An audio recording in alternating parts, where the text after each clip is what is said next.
Hello, my friend. Welcome back to the Mindset Check podcast. I'm your host, Misha McKittrick. This is a podcast where I believe that as you take time for a mindset check, you have more power than you think you do. And where we also believe that being in spaces that shake our confidence is what actually allows us to grow. That's what we're talking about today. We have a great episode. I'm really excited to dive into it with you. Before we do, I love sharing awesome things with you. And I don't know if you have seen, the advertisements for beef tallow around like every single place in every corner of the internet, wherever you buy, face products and so forth. Beef tallow really is taking over. I swear, I see it everywhere.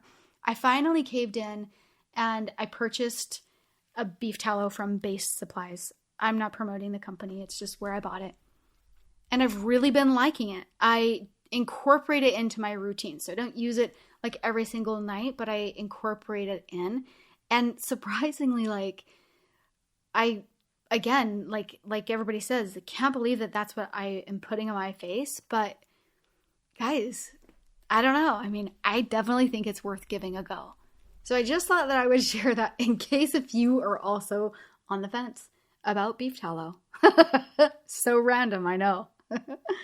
Okay, another thing that I want to talk to you about before we get started is just encouragement to stay in the conversation. And what I mean by that, because I think this is such an important part of our life, to literally stay in the conversation. And what I mean is stay in the conversation of what lifts you, what elevates you, that helps you check into good and uplifting thoughts and ideas, that allows you to make sure that you are staying in a space that feels like you're being propelled, right? Like that you're excited. There's literally no reason not to just surround yourself with so much goodness when it is literally so accessible to us. So when I say stay in the conversation, read books, listen to podcasts, talk to people, have interesting conversations, talk about things that really help you to grow, to feel excited, to feel secure, right? Like allow yourself to be inspired, really, is really what it is. So what I really hope is that you say those same words to yourself. Stay in the conversation. Say your first name and stay in the conversation. Stay in incredible places inside of your inner state and allow whatever you're exposing yourself to help you get there. All right, now let's jump into the podcast and chat all about confidence. During the summer, I sat with a couple of young gymnasts and helped them walk through some of their thoughts around what was happening on the mat and what was happening in their head. And it caused me to have a different way of looking at confidence that won't surprise you, but maybe it will because it surprised me like at the end of the day. So what I want to do in this episode is walk through confidence and what happens inside of our brain and really just fill you up with so many tactics and thought processes of things that will help you, whether you are a gymnast or literally just trying to live a normal life, going out into the world, if you're up against something with business, if no matter what you are going through where your confidence wanes, I know that there are some seriously tangible good things in this episode that can really help you. So first off, with these young girls, one of the things that was so brilliant and beautiful is, first of all, just the awareness of that inner voice and what they were hearing and the fear, like what if I fall, or what if I run into that wall, or what if I fail, right? Some of us might have thoughts like, I'm not good at this, or I'm not qualified to do this, especially when you're up against something all of a sudden. Maybe it's even something you've been planning on, But all of a sudden, when you're in the face of it, it can cause you to kind of reel and go, oh my gosh, like, am I qualified to do this thing? And the very first thing that I want to applaud anyone for is the awareness of the thoughts. Because sometimes what happens is we get lost in our thoughts and we don't realize that we're having them, or we don't realize an absolute need to alter the thoughts. So that's like number one. Once you do, you can start to change the inner dialogue, because the way that you speak to yourself, that becomes your inner world, your reality. And if we can replace those thoughts with empowering thoughts, right? Trading self-doubt for empowerment. For example, like, what if I fail? And we change that to, what if I grow? Or I'm not good at this, or I'm learning and getting better. One of the greatest things, like even as a coach, was me like, kind of getting to the point where I could ask myself the question, instead of saying like, I don't know everything, to then be able to say, I know I can lead someone to transformation, like without a doubt. That for me, was my mind getting away from me and feeling like you have to have everything just perfect or just right, when that's our brain tricking us. That's not actually true. So the awareness of the thought and learning how to flip it is super good. And flipping the thought is actually super beautiful. And that is exactly how I coach my clients how to come up with their affirmation statements. So truly being able to say the things that are basically the opposite of the thing that keeps repeating in your brain that you don't want there, writing it out and being able to say something very empowering in its place, and then saying that to yourself on a daily basis, especially while doing something that you're not used to doing. For example, instead of brushing your teeth with your right hand, brush with your left. That automatically triggers your brain to be in a receiving state. And then all of a sudden, you can teach your brain to believe a different story. So affirmations are super huge, but sometimes when you even just get caught in the thoughts and you're like reeling and you feel like you're being hit from all sides, there's two things that I want to tell you that I feel like are really great tactics. The first one is cancel. Saying those words out loud, like literally just you're walking through your house or you're driving your car, whatever you're doing, you just say, you notice the thoughts, and then you go, cancel. And then it's great for you to follow it up with what you want your brain to be believing. That is such a good practice. And it seems so tiny, but it is literally stopping the repetitive nature of what is creating your life. Your thoughts create your life, period. And if you can interrupt thoughts that are not serving you, boom, that's a really good thing. The other tactic that I really love is talking to yourself in third person. I have done this literally, I think, my whole life. I don't know if you're one of those people that talks to yourself, but if you are, chances are you do it too. Because when you're talking out loud, like, you know what I mean? When you're alone or whatever, and you're just, and somebody Jake will come in on me and he's like, what are you doing? And I'm like, just chatting with myself, just hanging out. It's actually really healthy. Let me tell you, when you talk to yourself out loud, chances are you are also talking to yourself in third person. Like, hey, Mish, why don't we, or whatever, right? And when you talk to yourself in third person, the chances are higher that you're going to talk to yourself in a way that you would talk to someone else. There's so many times thoughts that we think that you would never say out loud to another person. But if you're saying something out loud to yourself, chances are you're speaking more to yourself like you would to your friend or to your child or to someone that you would want to be lifting up. And in that way, when you talk to yourself in third person, you actually have a higher likelihood of being able to give yourself the benefit of the doubt or to encourage yourself in a way that like you would encourage another person. Like, hey, Mish, we got this. Like you've done this before, we've been here before, or you've been scared before and we did it. Remember? Like, Mish, you've got this. And when you can start talking to yourself like that, you really start to get into this brain game arena that is super healthy for yourself. So another category that's really, really helpful when it comes to building confidence and sitting in a space that feels confident is learning to reframe mistakes. Confidence isn't the absence of failure, but it is an area where you can grow. And when we see mistakes as part of the growth process, right? Like we got this. And the more mistakes we make, the more that we see how to not do it and therefore see how to do it.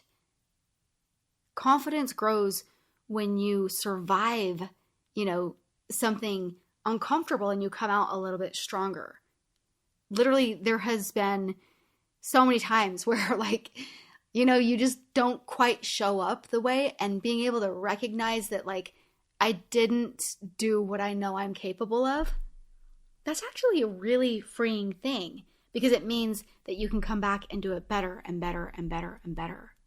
So learning to be able to see that your mistakes are helping you is really beneficial. And a lot of times when we're in self-doubt, what we are also experiencing is this stuckness, right? Like I don't feel worthy or good enough, or, we can really mix and mingle our value with our capability.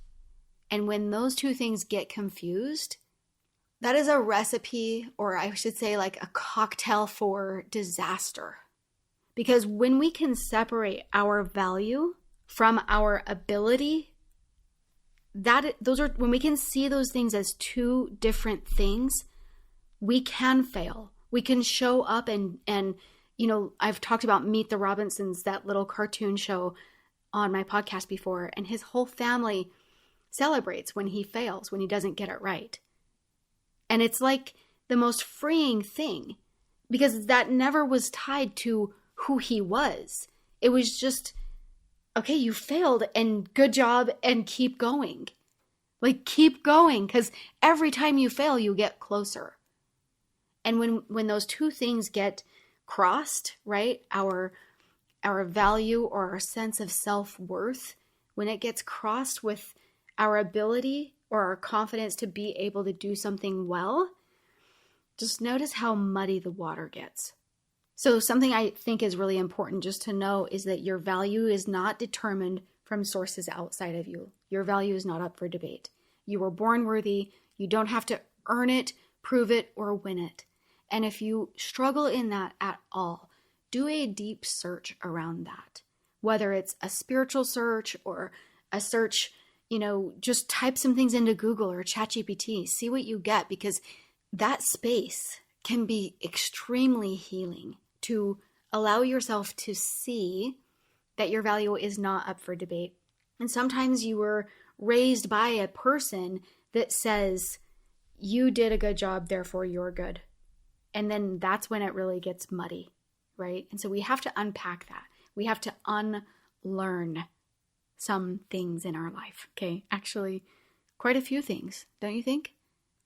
And something in this arena that I think can really help us is understanding that every single phase of life and thing that we go through is to benefit us. I love how Jay Shetty explains that every experience, whether it's painful, challenging, or mistaken, has meaning and significance. Anything that helps you help others can't be worthless. And if you think about what helps us help others, most often it's the ways that we failed. Can that just blow your mind for a second? So it's kind of the opposite of, oh, I showed up and I failed and therefore I'm not worth anything. It's like I showed up and I failed and I learned more and I grew. If anything, that made you more. If anything, that allowed you to grow.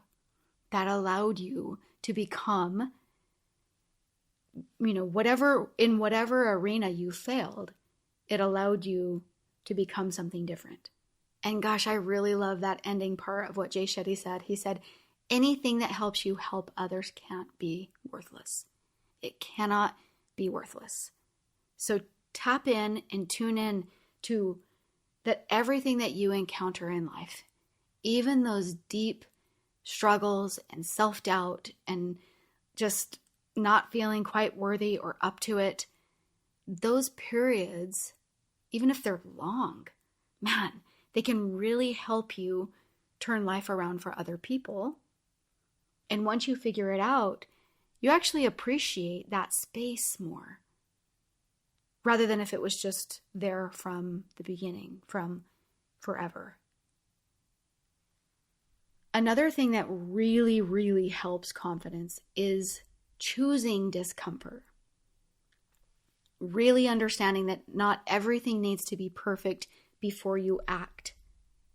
Taking action before you feel ready is one of the most incredible things to simply understand. Like, to really get, you're never going to actually feel ready to do something that's pushing you, that feels a little bit scary to you.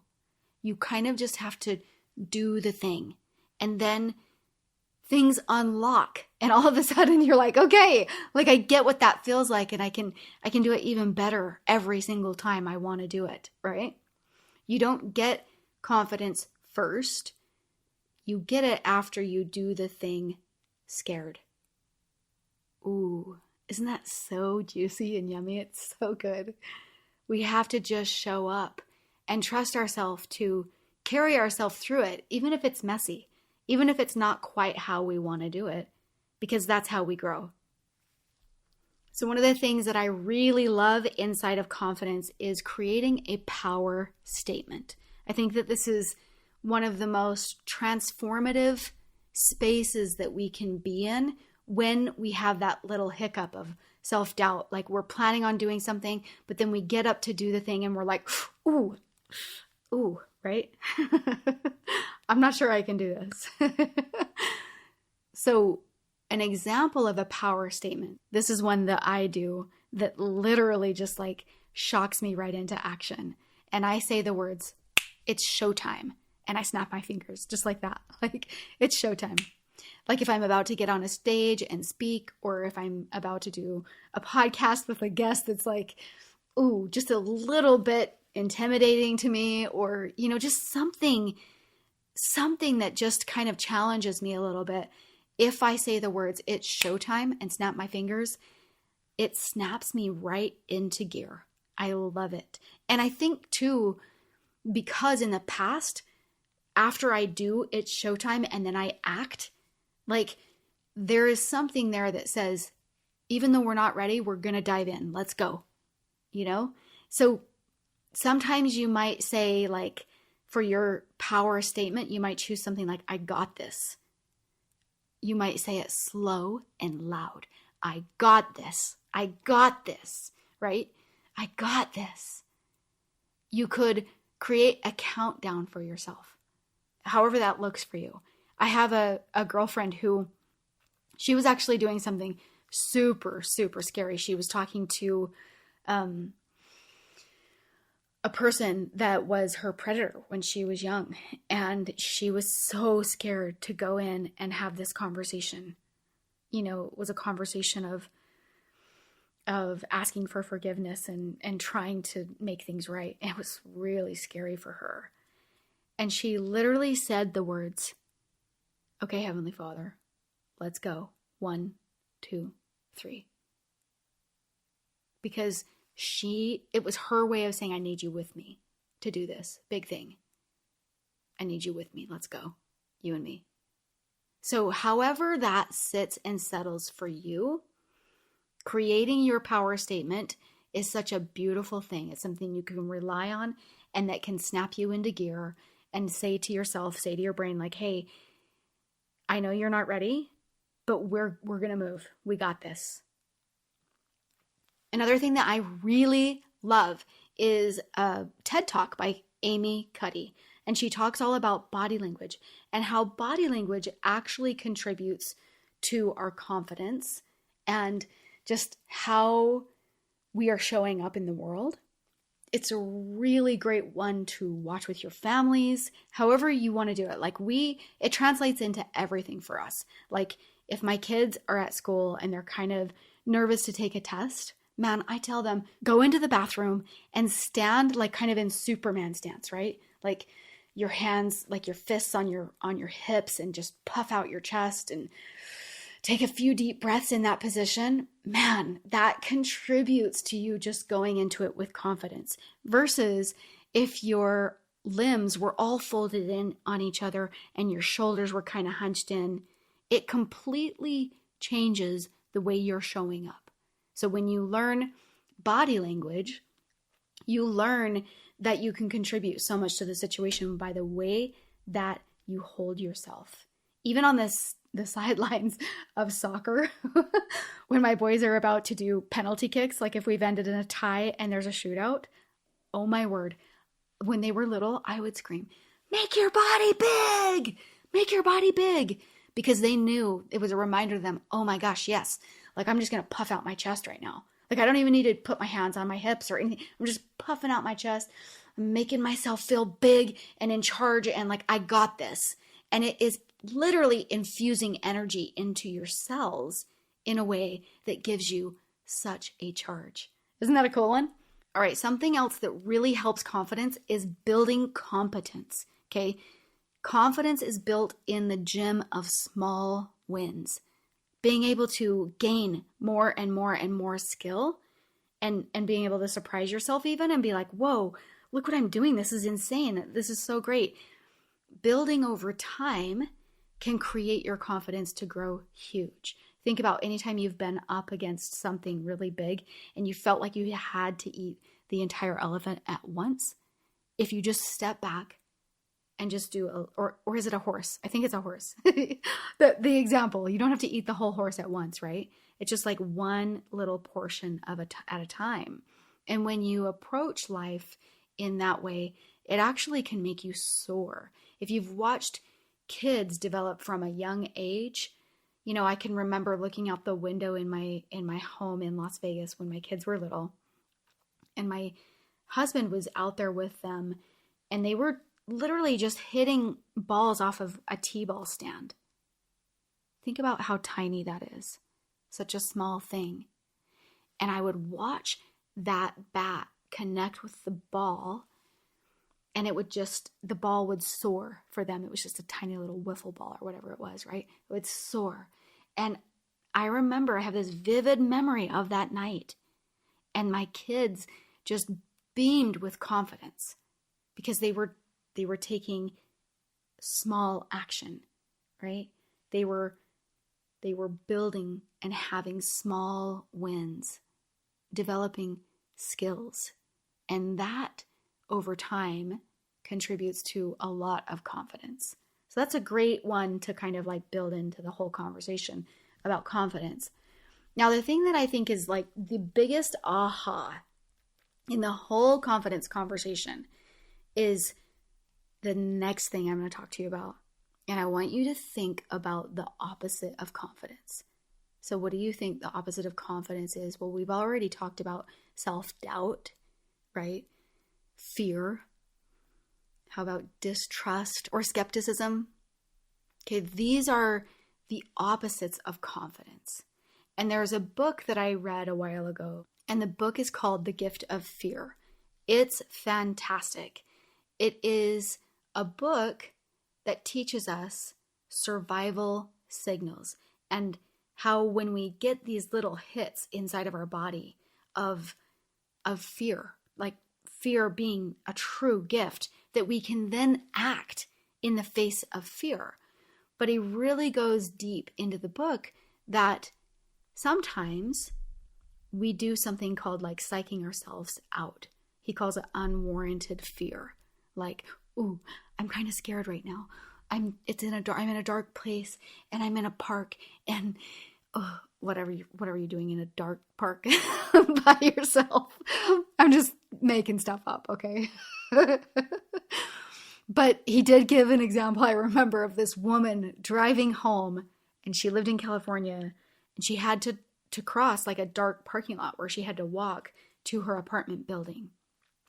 And she did this all the time. And he talked about how if every single night she feels fear, then the night she actually needs to feel fear, like when there really is something that is signaling you to feel fear, the everyday fear is going to get in the way of those survival signals. Does that make sense? So when we dwell in fear that we are creating, like all of the sudden, we block our intuition as a survival tool. And he used to work for the CIA. He like knows so much stuff. In fact, if you have, it's just a good book literally for like, especially every woman in the world to read. But if you have teenage girls, I would be like book clubbing this one with them 100%. Gavin DeBecker says, true fear is a gift. Unwarranted fear is a curse. So let's take this just a little bit deeper and let's apply it to what we talk about on the podcast very often, which is the scale of emotions, right? The scale of emotions being fear would be very low vibration, whereas being confident is high. And it's interesting to note that courage is a little more in the middle. So sometimes we have to get ourselves to courage when we're in fear. We have to kind of do that out of like being brave and kind of like stepping into it. And heck yes, I've got this with my body language and my power statements and I'm moving into it. Boom, right? But what's kind of interesting is when fear as an emotional place to hang out and understanding that that is a low vibration. Remember how we've talked in the past about how high vibration and low vibration can't exist at the same time. So we can't be feeling all this fear and feel love or gratitude or joy, right? But when we feel those higher emotions, then we also block fear. We block self-doubt. And whatever your body is used to feeling the most will be the most accessible feeling when you're up against something hard. Think about that. If your body is used to feeling fear all the time, right? Kind of like unwarranted fear, like what we were talking about with the book, then all of a sudden, when you stand up to do the big thing in sports, or to do the big thing in business, or to do whatever it is that you need a big dose of confidence for, what will be most accessible to you is the fear that you've allowed yourself to sit in. I hope this is kind of blowing your mind just a little bit. If you'd make the time outside of doing the thing, right? Like for example, for these girls, if you make time outside of the gym to be in heart coherence, to be in high vibration emotions, ones that feed you, that create energy, and that really allow you to have a higher resonance, the place where your baseline sits, to be in that more coherent heart rate rhythm. A coherent heart rate looks much different than an incoherent heart rate. And when you have the coherent heart rate, those emotions that you're feeling with a coherent heart rate are the high vibrations. When it's incoherent, you're feeling the low ones. So it all comes back to the way that our nervous system, does it blow your mind a little bit how much everything comes back to our inner state? Like, I hope it kind of does. Maybe I just look for it because this is what I do. But I literally think that so much of life just comes back to our inner state. And when we teach ourselves those higher patterns, we teach ourselves a different operating system. And yeah, we're still probably going to need to, have that power statement or to tell ourselves, you got this, you can do this. But isn't going to be as much movement as if we have to basically pick ourselves up off the floor and step into courage, right? We can be in that higher flow, and then all of a sudden we dip, and then we go, we got this. Let's go right back up. And then our self-confidence soars. A coherent heart supports a confident mind, period.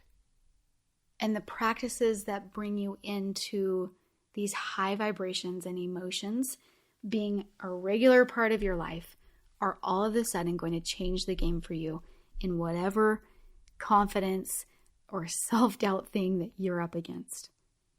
Wow. I hope that kind of blows your mind just a smidge. And I want to share a little story with you just to kind of wrap it up.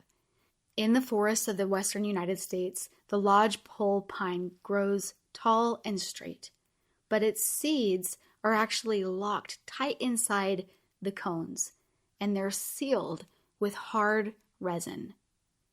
For years, those cones hang unopened. They don't open in rain.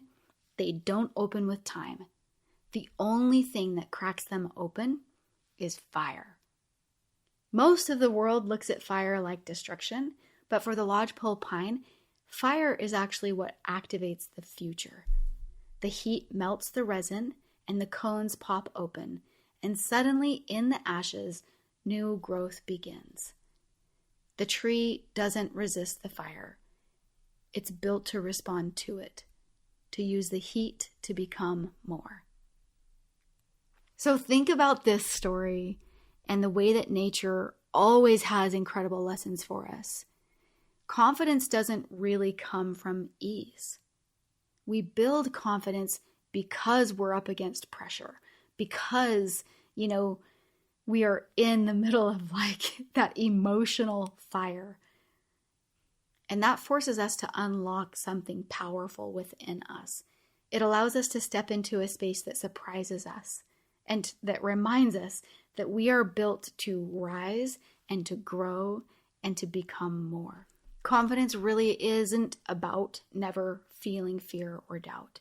It's about figuring out things that we can do in our life to accelerate the way that we act when we're faced with fear and doubt.